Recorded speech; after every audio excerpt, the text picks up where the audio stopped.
갈라디아서 5장 13절 말씀입니다. 형제들아, 너희가 자유를 위하여 부르심을 입었으나 그러나 그 자유로 육체의 기회를 삼지 말고 오직 사랑으로 서로 종로로 달아. 자유가 없는 그런 가정생활, 또 자유가 없는 교회생활, 자유가 없는 이 사회생활이라는 것은 참 불행합니다. 자유를 우리에게 주셨는데 그 자유를 가지고 육체를 위해서 사용하는 게 아니고 자유를 가지고 주님 안에서 살아간다고 하는 것은 그건 참 축복이죠. 가정에서도 그렇고 교회에서도 그렇고 사회에서도 그렇고 우리에게 진정한 자유가 필요합니다. 그래서 그 자유를 위하여 싸우는 사람들이 얼마나 많습니까? 자유를 위한 싸움, 사람들이. 그 자유를 우리가 얻었을 때 그 진정한 자유가 방종이 되지 않으려면 그 안에서 그리스도의 그 종로로 타는, 다시 말하면 그리스도 안에서의 삶을 살아가는 그런 삶을 살아가야 진정한 자유를 얻었다라고 볼 수 있습니다. 그러니까 자유는 방종이 아니에요. 늘 우리가 얘기하지만 하나님이 우리에게 주시려고 했던 건 자유이지 방종이 아닙니다. 네 맘대로 살아 이런 거 아니라고요. 자유라고요. 진정한 자유. 그 자유를 우리에게 주시고 그리고 그 자유를 통해서 하나님을 찾아오라고 한 거예요. 우리에게 자유를 주시고 그 자유로 네가 하나님을 선택할 수 있다는 겁니다. 하나님한테 올 수도 있고 안 올 수도 있고. 그래서 네가 믿으면 천국 가는 거고 네가 안 믿으면 지옥 가는 거고, 네 스스로 억압해서 하는 게 아니에요. 억지로 믿으라고 억지로 따라오라고 그렇게 하는 게 아닙니다. 가스라이팅이라는 얘기를 들어봤죠. 가정에서도 가스라이팅 합니다. 남편이 아내를 가스라이팅 할 수도 있고요, 아내가 남편을 반대로 가스라이팅 할 수도 있고요, 부모가 자녀를 가스라이팅 할 수도 있습니다. 내가 좋아하는 게 뭔지 알지? 이러면서 자기가 좋아하는 것을 그 상대방으로 하여금 얽어매가지고 그렇게 하도록 하는 거, 이걸 가스라이팅이라고 그러거든요. 교회 와서 목사가 가스라이팅 할 수도 있습니다. 어떤 사람들은. 왜 그러냐면 자기 좋아하는 대로 교회 교인들을 이끌어가면 그러면 가스라이팅이 되는 거죠. 우리는 이제 그리스도의 종이 되어야 된다. 저도 목사도 주님을 따라가는 사람이고 성도들도 주님을 따라가는 사람이에요. 가정에서도 부모도 주님을 따라가야 되고 자녀도 주님을 따라가야 되고 남편도 주님을 따라가야 되고 아내도 주님을 따라가면 이건 가스라이팅이 아니죠.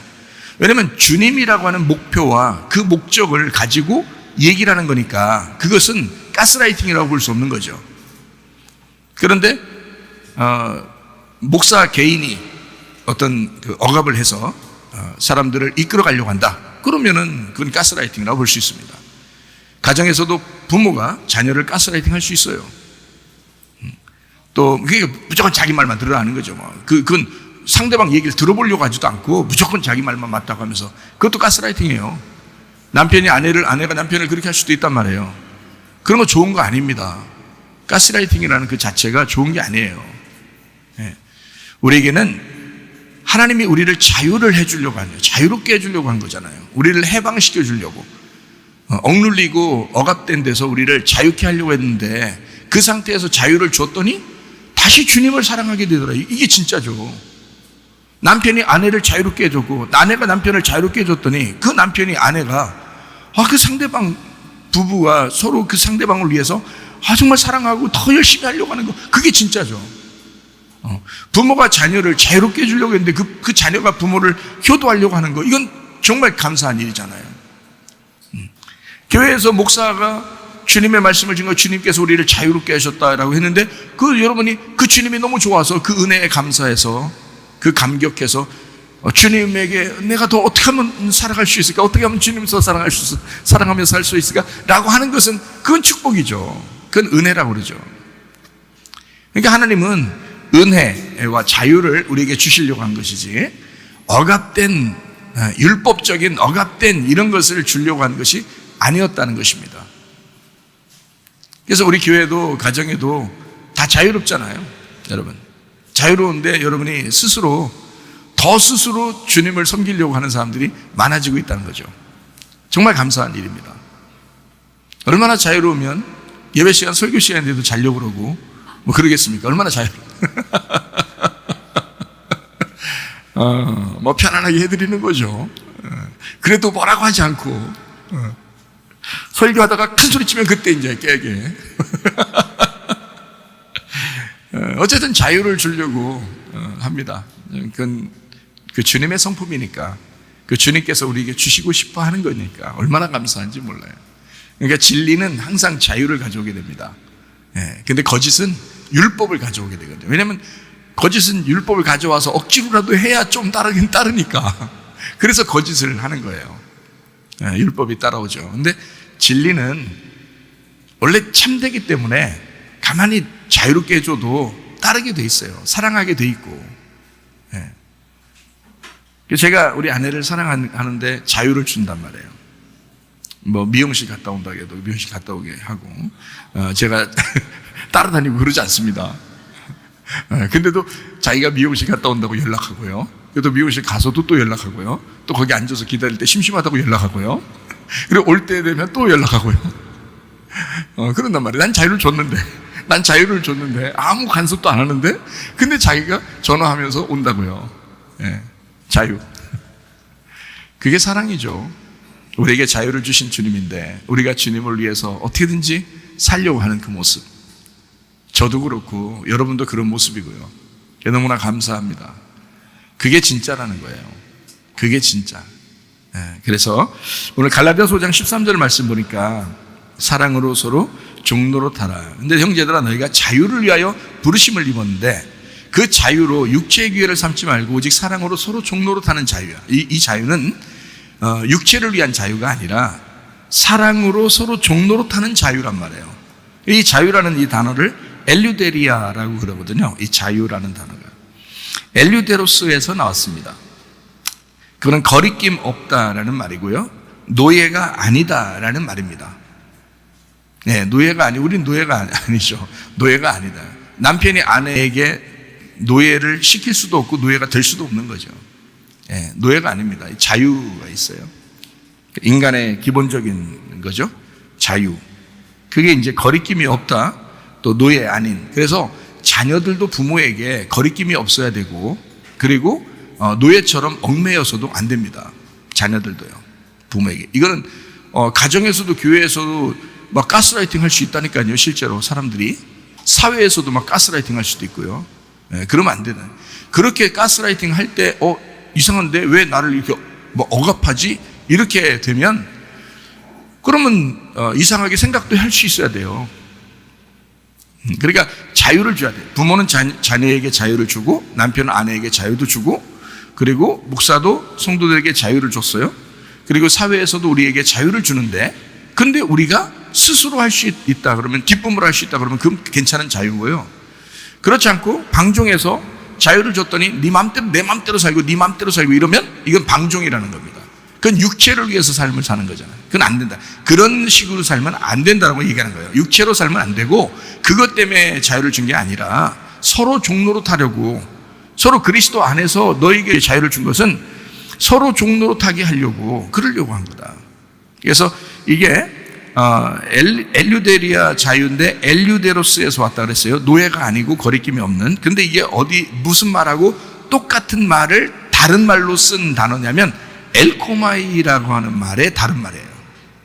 엘코마이, 대체어라고 그래요. 그래서 이거를 요 말과 엘코마이라는 말은 이제 같은 거로 다 서로 바꿔서 쓸 수 있다. 이게 대체어로 쓰는 게 엘코마이예요. 헬라어 단어였어요. 그러니까 자유라고 하는 것은 뭐하고 똑같은 언어냐면 엘코마이라는 언어하고 똑같은 언어다. 엘코마이가 무슨 단어냐면요, 온다 간다라는 말이에요. 온다 간다. 그러니까 주님이 오신다 할 때도 엘코마이를 쓰고요, 주님이 가신다 할 때도 엘코마이를 써요. 그러니까 이 엘코마이는 온다 간다 이렇게 쓰는 거를 엘코마이라고 그래요. 그러니까 누가 가라고 해서 가고 오라고 해서 오는 게 아니라는 거죠. 여러분 교회도 그러니까 누가 오라고 해서 오고 가라고 해서 가면 안 된다 이 말이야. 무슨 말인지 알겠죠? 그게 다 어떤 말하고 똑같은 말이라고요? 자유라는 말하고 똑같은 말이라고요. 그래서 온다 간다, 이게 자유롭다는 거죠. 그게 자유가 돼야 된다는 거야. 자, 가정생활 어떻게 되는지 아시겠죠? 교회생활 어떻게 되는지 아시겠죠? 간다 온다를 스스로예요. 이게 자유란 말이에요. 그게 같은 단어란 말이에요. 그게. 예, 그렇게 사용되는 언어입니다. 자유라는 단어가. 그러니까 우리는 자유를 진정으로 알아야 이게 복음을 깨달은 거예요. 자유를 모르면 억압된 거잖아. 억지로 하는 거잖아. 그럼 그게 다 율법이라니까요. 율법으로 100번 1000번 해도 하나님이 안 알아줘요. 자유로 해야, 내 스스로 해야 하나님이 알아주는 거지.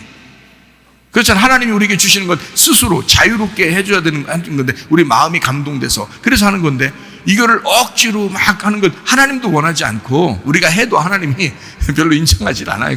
그건 아니야. 너 불쌍해. 그렇게 하는 거 아니야. 하나님이 자유를 주는 것을. 그래서 그 자유를 잘 아셔야 된다. 자, 우리는 아들로서 구원을 받았어요. 그리고 아들에게서부터 구원을 받았어요. 하나님의 아들에게서 구원을 받았고, 우리도 하나님의 아들이 됐잖아요. 그래서 구원을 받았기 때문에 우리도 하나님의 아들이라 자유롭단 말이에요.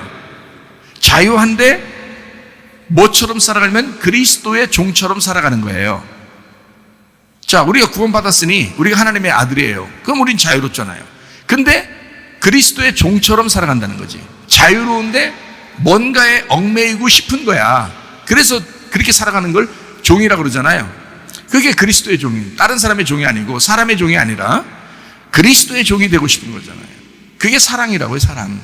사랑에 매여 있는 거란 말이에요. 사랑의 끈으로 이렇게 매인 거예요. 우리가 사랑의 끈으로, 율법의 끈으로 매인 게 아니고 사랑의 끈으로 매인 걸, 이거를 복음을 받았다 그러는 거예요. 구원받은 사람은 반드시 사랑의 끈으로 매이는 겁니다. 남편과 아내가 너무너무 사랑하니까 어디에 가도 전화하고 가고 싶은 거야. 거기 있어도 전화하고 싶은 거야. 심심하면 전화하고 싶은 거야. 올 때도 전화하고 싶은 거야. 왜? 얽매인 거야. 사랑에 얽매인 거예요. 남편을 사랑하니까 사랑에 얽매이는 거지. 남편이 사랑해 주니까 거기에 또 얽매이는 거예요. 무슨 말이죠? 사랑에 얽매이. 그걸 갖다 누가 그걸 종이라고, 너는 왜 남편한테 전화해? 남편을 왜 이렇게 그리워해? 이런 걸 누가 종이라고 하겠어요? 누가 노예라고 하겠냐고. 그게 아니잖아. 이거는 사랑에 의해서 매인 거란 말이에요. 그리스도께서 우리를 사랑으로 매는 거예요. 우리를 사랑으로 너무 사랑해 주셔서, 그래서 우리도 그 사랑에 반응을 하는 거죠. 어떻게든지 예수님한테 그렇게 얘기도 하고 기도하는 거지 뭐. 그게 그래도 예수님 말씀을 자꾸 들으려고 그러고, 그게 하나님 말씀 보는 거죠 뭐. 이렇게 자꾸 예수님과 같이 이렇게 얘기하려고 하는 그런 마음들, 이게 생긴 거란 말이에요. 저도 그게 생겼어요. 저도 그게 옛날엔 다소 이게 좀 율법적이었던 것 같아, 옛날에는. 근데 지금 그게 생겼어요. 그게 있으니까 나도 자연스럽게 그렇게 하고 싶은 거예요, 자꾸. 그리고 모든 사람들에게 자유를 주고 싶은 거예요. 자유를 주는데, 하나님의 그 자유를 알려주는데, 그런데 여러분이 막 알아서 나오네요, 예배. 그리고 같이 예배 드리네요. 이러니 뭐 같이 예배 드릴 수밖에. 얼마나 감사하냐고요, 이게. 이거 억압해서 여러분 나오신 분이 있습니까? 여기 오늘 안 나온 목사님 혼날까봐? 그거 아니잖아요. 그렇게 안 한다고. 자, 그러니까 우리가 이제 복음이라고 하는 것은 순서를 여러분이 좀 기억하라고 그랬죠. 복음은 유월절 어린 양 예수님이 대신 돌아가셔서 우리가 구원을 받았다. 이게 첫 번째 시작이다. 유월절 어린 양의 피로 우리가 구원받았다. 그 어린 양 예수님이 침례 받을 때 어떻게 했다고? 우리가 그 예수님의 머리에 안수해서 우리의 죄도 거기다 넘겨드렸다. 넘겨드려야 십자가 못 박혀 돌아가실 때 모든 죄가 사라져버리죠. 그래서 이걸 넘겨드렸다. 넘겨드리고 그 예수님이 어린 양 되셔서 우리의 모든 죄를 이제 짊어지시고 사셨다, 이런 거죠. 그래서 어린 양으로 오셨다, 이렇게 하는 거거든요. 세상 죄를 짊어진 어린 양이로다, 이렇게 된 겁니다. 그분이 광야에서 3가지 시험을 이기신 이유가 있죠. 왜냐하면 선악과가 3가지로 이루어졌거든요. 선악과가. 그래서 그 3가지 시험을 그대로 이기신 겁니다. 광야에서. 예수님이 침례 받으시고, 그리고 광야에서 3가지 시험을 이기면서 마귀를 물리치셨어요. 그래서 귀신을 떠나보내게 할 수 있는 거거든요. 여러분 속에, 만약에 여러분 속에 귀신이 괴롭히거들랑 예수님이 이미 이기셨기 때문에 여러분은 거기에 질 필요가 없습니다. 그러니까 여러분은 마귀야 떠나가라. 내게 왜 잘못된 생각을 자꾸 주느냐? 내게 왜 편협된 생각을 주느냐? 내가 왜 이렇게 자꾸 부정적이고 나쁜 생각이 자꾸 들어오느냐? 예수의 이름으로 물러가라. 그러면 물러갑니다. 왜냐면 예수님께서 그걸 이기셨기 때문에 이미 광야에서 승리하셨단 말이에요. 3가지 시험을 광야에서 승리하셨어요. 그리고 3년 반 동안 아버지의 일을 충실히 하면서 천국 복음을 선포하셨습니다. 그리고 십자가에 달려 돌아가시면서 우리가 죽어야 할 그 사망을 다 끝내셨습니다. 그러니까 선악과 먹고서 죽는다고 했던 그 하나님과의 분리를 완전히 끝내셨다 이 말이에요. 그 사망을 끝냈다. 그래서 이제 하나님하고 연결된 장소가 십자가란 말이에요. 그게 연결된 장소가. 그래서 십자가 표시하는 거예요. 그래서 십자가 표시. 하나님과 나와의 관계, 옆에 서로 사랑하는 그 관계, 이것을 하나님 사랑, 이웃 사랑으로 다 연결해 준다 해서 십자가 표시를 우리가 사람들이 하잖아요. 그게 뭐 나쁜 표시가 아니에요. 그걸 우상처럼 막 섬기면 나쁜 거지만, 그러나 하나님하고 우리하고 연결시켜 준 장소다. 그게 십자가다. 이것을 우리가 알아야 되겠죠. 그래서 우리는 이 사실들을 어떻게 한다? 어떻게 구원받는다? 마음으로 믿어서 의에 이르고 입으로 시인하여 구원을 받는다. 이것을 분명하게 가지고 있으면 구원받는 것입니다.